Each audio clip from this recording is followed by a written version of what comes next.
हे साईनाथ महाराज, आप भूखे को भोजन देते हैं, प्यासे को पानी देते हैं, कोढ़ी को काया देते हैं, बांझन को पुत्र देते हैं, निर्धन को माया देते हैं, बेसहारों को सहारा देते हैं, बेघरों को घर देते हैं, व्याधि ग्रस्तों की तमाम व्याधि आप हर लेते हैं, लूले से परमार्थ कराते हैं, पंगु को गिरवर चढ़ाते हैं, मंद बुद्धि बालक से वेद पढ़ा लेते हैं।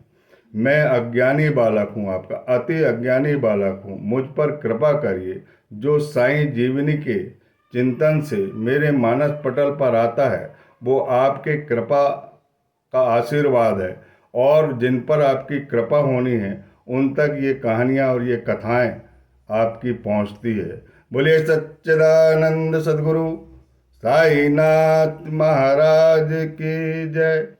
मैं आपसे निवेदन करना चाहता हूँ, हे श्रोतागण, हे दर्शकगण, मैं आपको भी प्रणाम करता हूँ, आपकी भी जय जय कहता हूँ, और सबकी जय जय करता हूँ, और सबका जय जयकार ही होना चाहिए, और सब स्वस्थ रहें, खुश रहें और प्रसन्न रहें, यही कामना है। और इन्हीं कामनाओं के साथ ये कथा मैं आपके पास भेज रहा हूँ। ठाणे में, थाने की दीवानी न्यायालय, थाने की जो तहसील होती है, उस तहसील में एक अस्थायी कर्मचारी था और उसे बहुत कम वेतन मिलता था। उसका परिवार बड़ा था। वो हमेशा चिंतित और व्यथित रहता था कि मैं अपने बच्चों को कैसे पढ़ाऊंगा लिखाऊंगा, पालन पोषण भरण पोषण कैसे करूंगा, ये परिवार की वृद्धि हो रही है, हे प्रभु मेरी कब चिंता सुनोगे। तो ईश्वर को जो प्रेम पूर्वक पुकारता है, ईश्वर उनकी सुनता है। बम्बई में ऐसे अनेकों लोग रहे होंगे जिन पर बाबा को कृपा बरसाना था, तो ईश्वर की प्रार्थना करते। मैंने जितने भी भक्तों की कहानी पढ़ा हूँ और आप तक भेजा हूँ, उसमें विशेष रूप से वो लोग ईश्वर की प्रार्थना करते हैं और साईं को नहीं जानते, लेकिन वो पहुँचते हैं साईं के पास। और मैं आपसे एक विशेष बात बताना चाहता हूँ। कबीर दास जी ने एक दोहा लिखा है, साईं इतना दीजिए जामे कुटुंब समाए, मैं भी भूखा ना रहूं साधु भी भूखा ना जाए।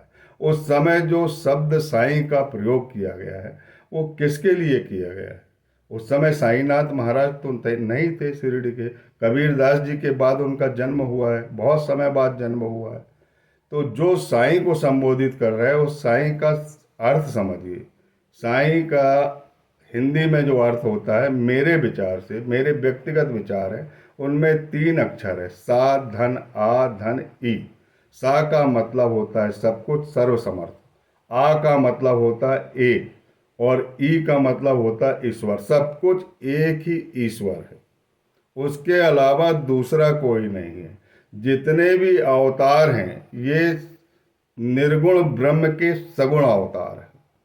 तो ईश्वर को जो प्रार्थना की जाती है वो ब्रह्म तक पहुंचती है, और ब्रह्म का जो अवतार हुआ है वो शिरडी में हुआ है, इन कथाओं से परिलक्षित होता है। आपको विश्वास पूर्वक कह रहा हूँ, हृदय पे हाथ रख के कह रहा हूँ कि साईनाथ पूर्ण ईश्वर है, और साईं चरित्र में बार बार हेमांत पद जी ने इसको लिखा है। कृपया इसे ध्यान पूर्वक सुनने की कृपा करें, इस कथा को सुनने की कृपा करें। विशेष अनुग्रह होने वाला है आप पर, और आपकी मनोकामना पूर्ण होने वाली है। बोलिए सच्चिदानंद सद्गुरु साईनाथ महाराज की जय।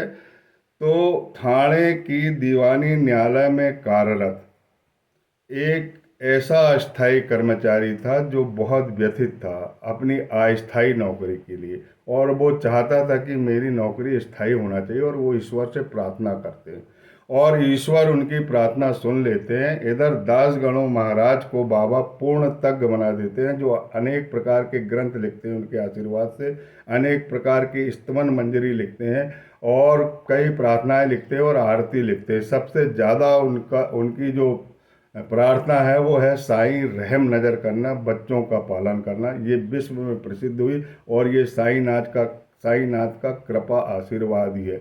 और शिरडी माझे पंढरपुर, शिरडी मेरा पंढरपुर है, ये स्वयं दास गणों महाराज ने कहा है, क्योंकि उन्हें पंढरीनाथ के दर्शन साईनाथ महाराज में हुए थे और उनको तज्ञ बनाकर वो ठाणे पहुंचा देते और ठाणे में कोपिनेश्वर भगवान के मंदिर में कीर्तन प्रारंभ होता है।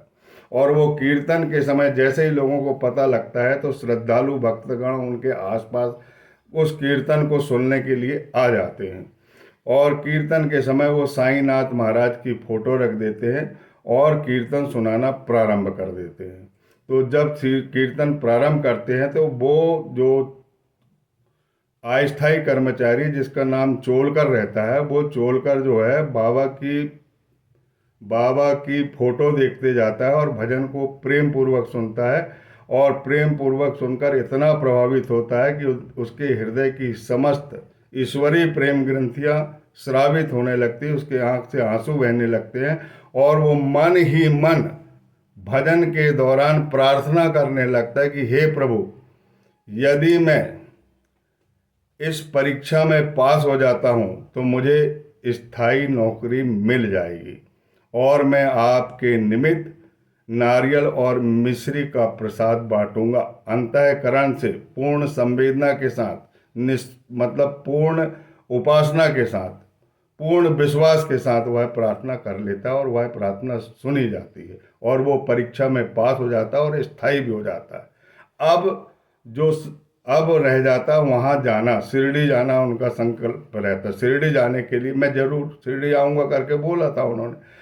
तो शिरडी जाने के लिए उसके पास, बेचारे के पास पैसे नहीं रहते, तो वो मन ही मन सोचता है कि पैसे कैसे इकट्ठे किए जाएं शिरडी जाने के लिए। तो वो सबसे प्रिय चीज शक्कर को छोड़ देता है। घर में शक्कर नहीं लाते, हर महीने शक्कर के पैसे बचते थे और शक्कर के पैसे से वो शिरडी जाता है। और जैसे ही शिरडी जाता है तो बाबा को देखता है तो उनके अंतःकरण उसका द्रवित हो जाता है, रोम रोम में भक्ति भाव समा जाता है, अष्टभाव उदित हो जाते हैं, उनके चरणों पर गिर जाता है और नारियल उन्हें भेंट करता है और मिश्री सबको बांटता है। और बाबा उसे आशीर्वाद देते हैं तो वो कहता है कि मेरी प्रार्थना तो उसी दिन स्वीकार हो गई थी जिस दिन मैं आपका भजन सुन रहा हूँ। बोलिए सच्चिदानंद साईनाथ महाराज की जय।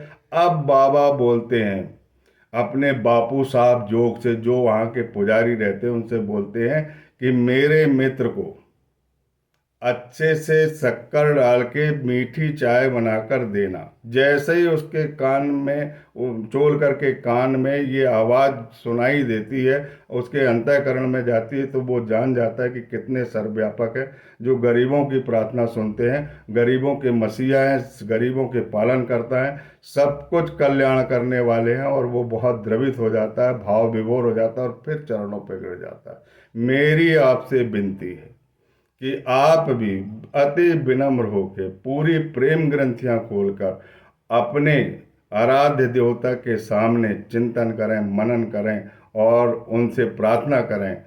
और मनौती भी कर सकते हैं जिस तरह चौलकर ने किया है प्रार्थना पूर्वक, और अपना कल्याण करें। बोलिए सच्चिदानंद सदगुरु साईनाथ महाराज की जय। जिस प्रकार चोलकर की मनोकामना पूर्ण हुई है, मैं शपथ पूर्वक कहता हूँ आपकी भी प्रार्थना स्वीकार होगी। तब तक के लिए सबको ओम साई राम।